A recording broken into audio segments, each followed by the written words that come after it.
नमस्कार, मैं रवीश कुमार। सीमेंट के इन ढांचों को देखकर लगता है आधुनिकता इन्हीं से टपकती होगी, लेकिन जब दिल्ली के किसी गांव में किसी जोड़े की एक गोत्र में शादी करने पर हत्या कर दी जाती है तो आधुनिकता की बुनियादें हिल जाती हैं। हम 21वीं सदी और दिल्ली की तरक्की को लेकर आंखें फाड़कर हैरान होने लगते हैं, लेकिन ये देखना भी जरूरी है कि दिल्ली के गांवों में सामाजिक ढांचा कैसे बचा रह गया है, किस तरह से उसे बनाकर अभी तक रखा गया है। बिना इसे देखे हम बाहर से अपनी आलोचनाओं को उन पर नहीं थोप सकते हैं।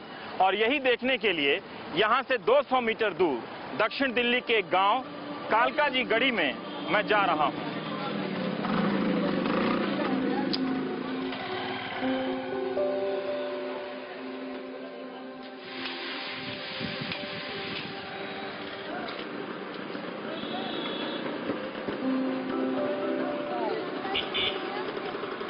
बेतरतीब शहरीकरण से आसमानों में बनते सुरंग और जमीन पर बजबजाता बाजार, पांव रखने की जगह नहीं, लेकिन घर के भीतर ड्राइंग रूम में 15 लाख की स्कोडा कार खड़ी है।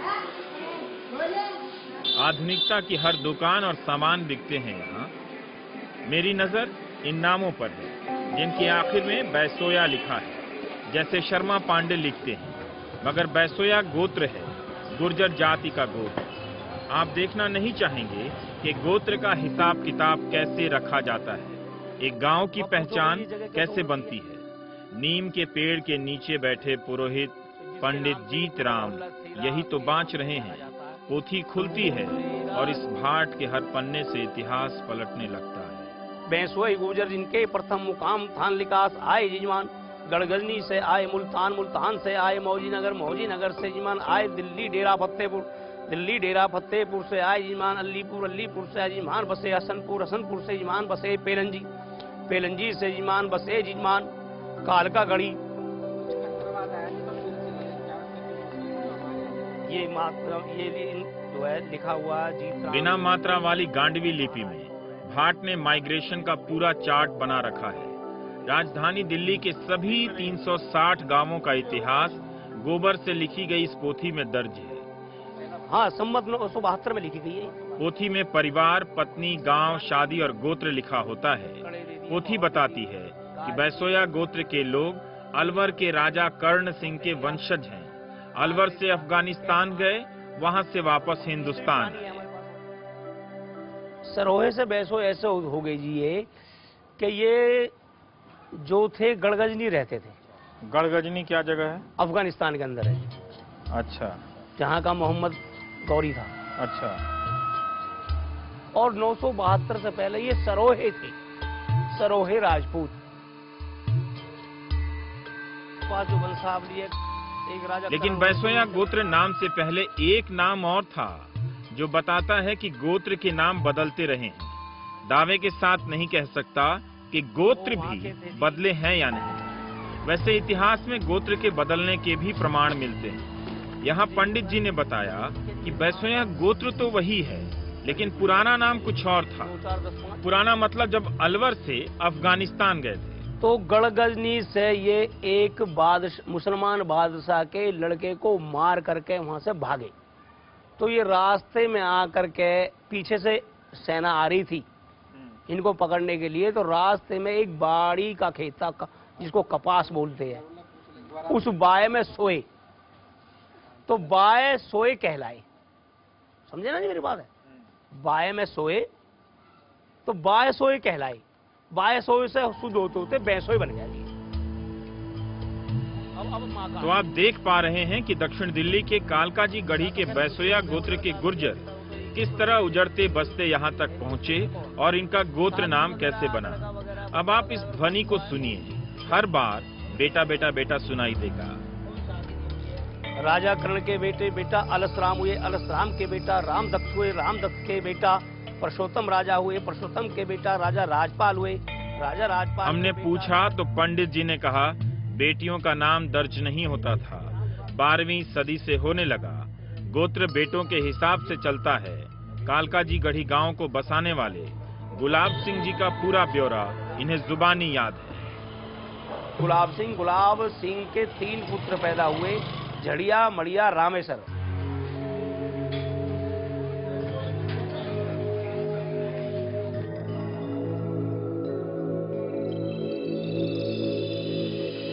गांव के चौपाल में भी सभी बुजुर्गों की तस्वीरें लगी हैं। सबको मालूम है इनके किस्से, नाम।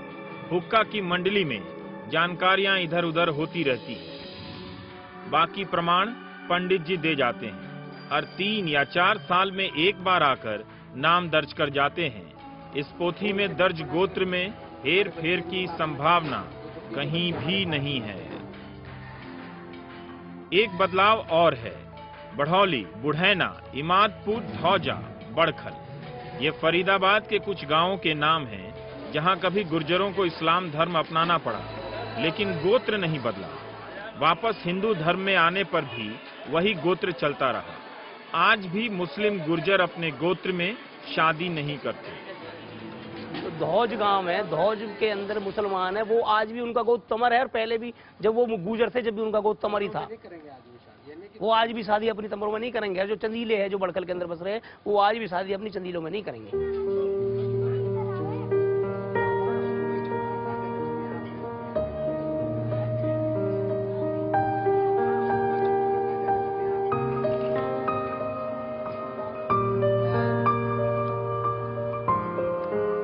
इसके बाद हम पंडित जी के साथ एक घर में दाखिल होते हैं, देखने के लिए कि गोत्र और नाम इनकी पोथी में कैसे दर्ज होते हैं। अभी हो ये रहा है यहाँ पे कि जैसे ये छोटी सी बच्ची है, स्वीट सी, इसका नाम इस पोथी में पंडित जी लिखेंगे और फिर पूरे परिवार की वंशावली पढ़कर यहाँ पर सुनाएंगे। और फिर से परिवार जो है एक बार ये जान जाता है कि किस किस पीढ़ी में कौन कौन पैदा हुए, किसकी कहाँ शादी हुई, किस गोत्र में शादी हुई। बेचारी तुमको तो गोत्र मालूम नहीं, मालूम भी नहीं कि तुम कालकागढ़ी की हो, है ना। लेकिन तुम्हारे पापा, पंडित जी और हम लोग भी मिलकर कुछ तय कर रहे हैं तुम्हारे लिए, ठीक है। पुरोहित ने फरवरी 2010 में पैदा हुई काशवी का नाम इस पोथी में दर्ज कर लिया। इनकी मां जमीन पर बैठी हैं, क्योंकि पुरोहित के सामने बराबरी पर बैठने की परंपरा नहीं है। ये आपका खाना आ गया। ये हमारा खाना, ये खाने में इसके बाद पंडित जी को खाना खिलाया गया। खाने के आइटम तो वही है, लेकिन एक आइटम पारंपरिक है। सफेद सा दिख रहा यह घी बुरा। अगर हमको ये खाना नहीं दिया ना गुजरों ने, हमारे जजमान ने हमको ये खाना नहीं दिया, तो हम सोचेंगे भाई इस घर में घी होता ही नहीं होगा।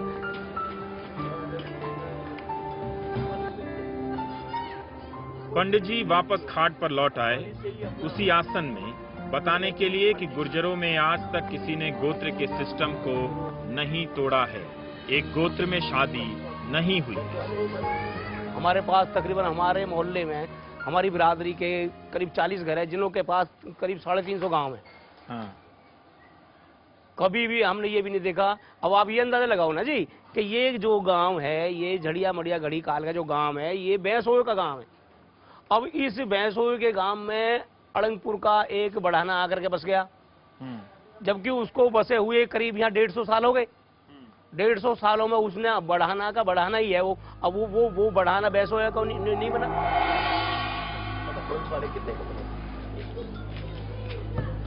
दिल्ली के 360 गांवों की बिरादरी सिस्टम गांव और गोत्र की पहचान से जुड़ी है, जबकि गांव अब शहर हो चुके हैं। कालकाजी गढ़ी गांव में 1 लाख लोग बाहर से आ गए। कई संस्कृतियों के संगम में भी यह चौपाल टापू की तरह लगता है। बोलने से लेकर बैठने के तौर तरीके में भी मर्दवादी ढांचा बचा हुआ है। सोसाइटी का ऑर्डर कितना मजबूत है अभी भी, ये आप चौपाल में चारपाई पर बैठने के तौर तरीके से भी देख सकते हैं। जो सबसे बुजुर्ग हैं वो ऊंचाई की तरफ बैठेंगे, इनसे कम उम्र के शख्स यहाँ बैठेंगे और जो छोटे हैं वो किनारे बैठेंगे। हुक्का भी इसी तरह से पिया जाता है, जो बुजुर्ग के पास सबसे पहले, कम उम्र वालों के पास उसके बाद, और फिर छोटे पिएंगे। लेकिन जब हुक्का भरना होगा तो छोटे का काम होगा कि वो हुक्का भर कर लाएगा। तो इस तरह से ये ढांचा बनाकर रखा गया है जो अभी तक चला आ रहा है। मेरा कोई परिचय नहीं है। मेरी माँ का परिचय है जिनका नाम भजन कौर है। मेरे पिताजी का परिचय है जिनका नाम नत्थू सिंह है। मेरे देश का परिचय है जिसका नाम भारत है। मेरे धर्म का परिचय है जिसे हिंदू कहते हैं। मेरी बस्ती का परिचय है जिसका नाम गांव गढ़ी झड़िया मड़िया है। मेरी बिरादरी का परिचय है जिसको गुर्जर कहते हैं और जिसका गोत्र बैसोया है, इन सब के परिचय में लेखक का परिचय निहित है, इनसे अलग कुछ भी नहीं है। कालका जी गढ़ी पर किताब लिखने वाले झब्बर साहब ने पहचान का मतलब समझा दिया। पूरी लिस्ट में आधुनिकता कहीं नहीं थी। जहां से उत्पत्ति होती है वहां से आप देश तक चले जाइए। पहचान की पहली सीढ़ी माँ है। पहली सीढ़ी माँ है, दूसरी सीढ़ी गोत्र है, दूसरी सीढ़ी पिता है, तीसरी सीढ़ी है गोत्र, तीसरी सीढ़ी जो है वो गोत्र है, उसके बाद जाति है, उसके बाद गांव है, उसके बाद देश है। बढ़ती बेल। इस किताब में गांव के बैसोया गोत्र के सभी लोगों के नाम शामिल हैं। उसके बाद श्रीमती खिलिया उर्फ दुल्ला मेहरमपुर की थी, राठी गोत्र की। गांव का इतिहास जो भाट की पोथी में है वो अब इस किताब में है और यह किताब घर घर में है।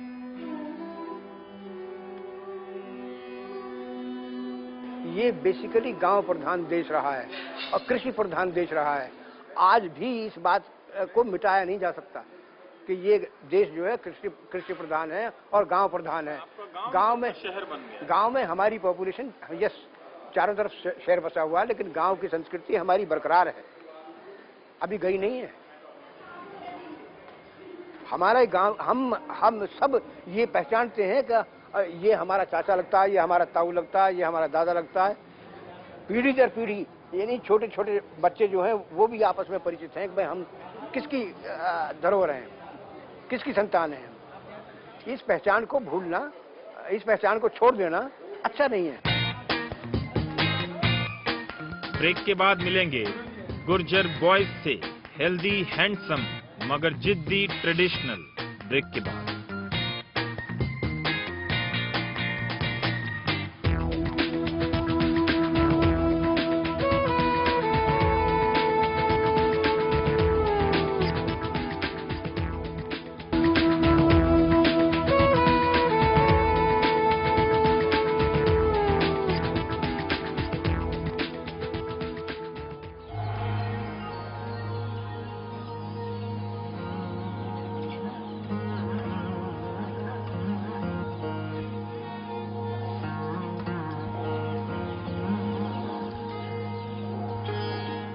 कला की ये आधुनिक कृतियां किसी खंडहर की तरह मौजूद हैं और खंडहर की तरह ही मौजूद है ये चौपाल। लेकिन इससे निकली कालका जी गढ़ी गांव की संस्कृति अभी तक उसकी जड़ें मजबूत हैं।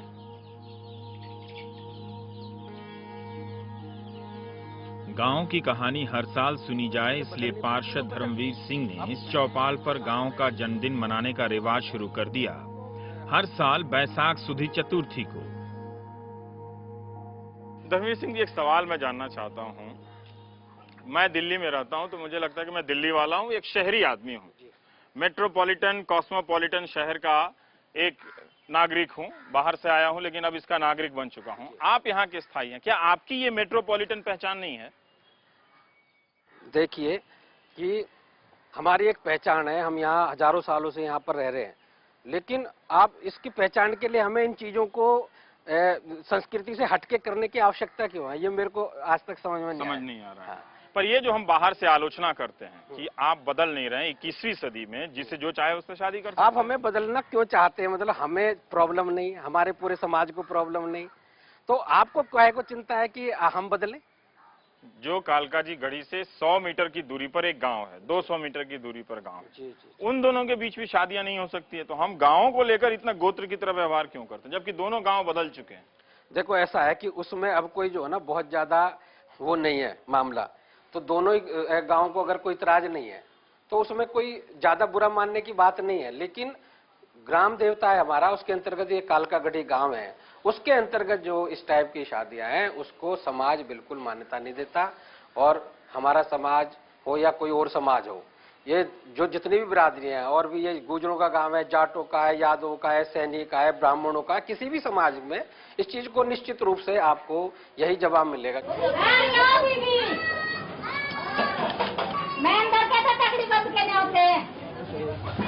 बिना नाई के निमंत्रण आज भी इस गांव में नहीं दिया जाता है। गांव के भीतर कोई एक दूसरे को शादी का कार्ड नहीं बांटता। महेंद्र कहते हैं और भैया वहाँ कहते पंडित कहते हैं, श्री पंडित कहते गणपति के नाम से। चौपाल आधुनिक होने लगे हैं। अजीत सिंह के हाथ में ये सैमसंग का लेटेस्ट मॉडल मोबाइल है। हरियाणा यूपी का लोकगीत रागिनी बज रहा है।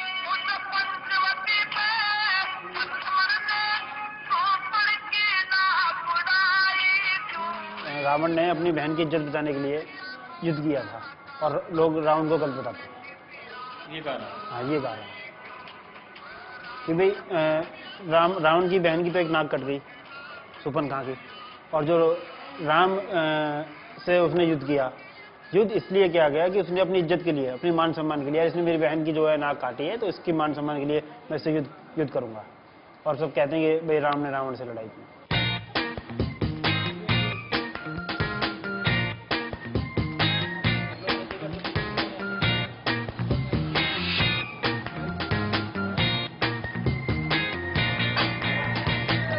कालकाजी गढ़ी की जवानियां अपने सामाजिक नेटवर्क से बाहर नहीं निकलना चाहती। ये नौजवान 5 सितारा होटलों और पबों में बाउंसर का काम करते हैं। दूध दही के पारंपरिक पेशे से अलग हटकर भी ये नौजवान नए धंधों में आने लगे हैं, लेकिन रहने की जगह अब भी वही है। दिल्ली प्रवासियों से बस चुकी है, इनका विस्थापन नहीं हुआ है।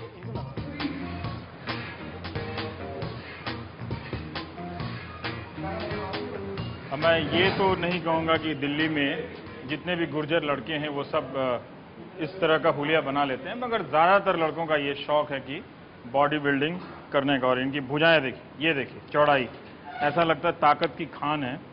और 25 इंच। और इसे देखकर मुझे भी उत्सुकता हो रही है कि इन्हें दूं एक जरा सा लगा के, लेकिन प्रॉब्लम यह है कि जब ये मुझे एक देंगे तो 100 हो जाऊंगा मैं। तो आप देख रहे हैं कि ये है ताकत, असीम ताकत। लेकिन अच्छी सेहत और ताकत पहचान का स्वाभाविक हिस्सा है। मुझे कोई गुर्जर लड़का कमजोर नहीं दिखा। लड़कों ने कहा, हमारी अच्छी सेहत को आप अलग से क्यों देखते हैं? कुछ नहीं, एक्टिव होते हैं एक दूसरे को देख के। सपोज जैसे कि अब हम एक्सरसाइज कर रहे हैं, जो हमसे छोटे वो हमें देख के एक्टिव हो गए। अगर हम कोई गलत काम कर रहे हैं तो कहते हैं ना, सब कहते हैं, बड़े बूढ़े जो भी कहते हैं कि भाई संगत का असर। अगर आप अच्छे लोगों में बैठोगे तो अच्छी बातें करोगे, अच्छी सोच आएगी, और गलत आदमियों में बैठोगे तो गलत सोच आएगी। तो इसलिए हम जो हमारे जो मैक्सिमम लोग हैं वो एक्सरसाइज के प्रति काफी एक्टिव है। मतलब कोई कॉन्फ्लिक्ट नहीं है कि आप दिल्ली के गांव से निकलते हैं, 5 स्टार होटल में बाउंसर बन के खड़े रहते हैं, वहाँ एक बिल्कुल हाई कल्चर देखते हैं, वापस गांव में आते हैं। इस दौरान आप में कोई बदलाव नहीं? हमने उस कल्चर को देखा ना, उस कल्चर में ऐसा फील ही नहीं है कि हम इस कल्चर को अपनाएं। उसमें कोई फील नहीं है? कोई फील नहीं है उस कल्चर में। टोटली लोग कहते हैं बहुत मस्ती है, नशा मस्ती है, तो कामयाबी का जश्न है, वो आपको अट्रैक्ट नहीं करता? नहीं, आप उनसे मिलके देखिए, सुबह मॉर्निंग में पता लगता है क्या होता है क्या नहीं होता। कबीलाई संस्कृति का हिस्सा पूरी तरह बचा रहेगा। गोत्र को लेकर आलोचना करने से पहले समाज के ढांचे के भीतर झांकना भी जरूरी है। सारे लोग गोली मार देने की वकालत नहीं करते हैं। कालकाजी गढ़ी गांव पर किताब लिखने वाले झब्बर सिंह बैसोया कहते हैं, बदलाव आ रहा है। ये जो गांव है, ये गांव नहीं है, 5 गांव है अब दिल्ली में। दिल्ली से बाहर भी है, लेकिन दिल्ली में 5 गांव है। बैसोयास जो है वो एक ही बुढ़े की, एक ही बुढ़िया की औलाद है। वो आपस में बहन भाई नहीं है तो क्या है, लेकिन जो बदलाव है उसे मैं और आप रोक नहीं सकते। गोली मार के भी नहीं रोक सकते। अडॉप्ट करना पड़ेगा, आज नहीं तो कल। ये हो ही क्यों रहा है? बदलाव है, बदलाव की भावना है, आ रही है लोगों में।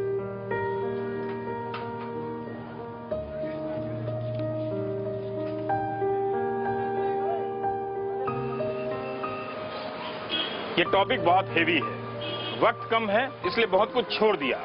गोत्र काफी बदला है।